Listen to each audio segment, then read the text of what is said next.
Good evening संकमन चलते आज paneer chilli कंचन paneer capsicum अदा रसुण प्याज कटा ही रेडी। देखो सब किसी कटा हो रेडी हो गला। Chilli sauce soya sauce tomato sauce को हम भल भाव में आड कर नहीं मिक्स करके रखी नहीं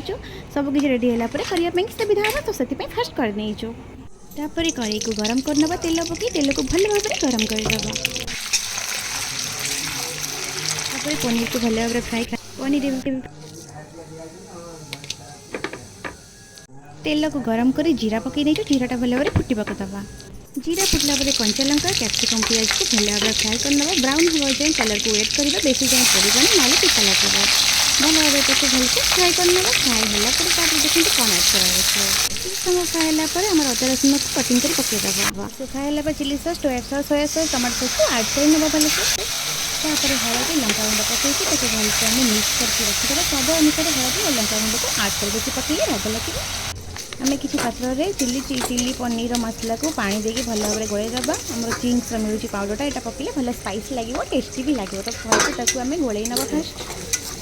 आम चिंग्स पानी को भल भाव मिक्स करना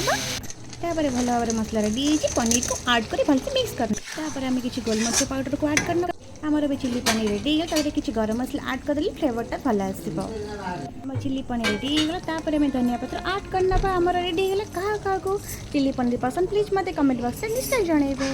आमर रेडी है जदि मो वीडियो भल लगुव तो लाइक शेयर सब्सक्राइब निश्चय करेंगे बाय टेक केयर।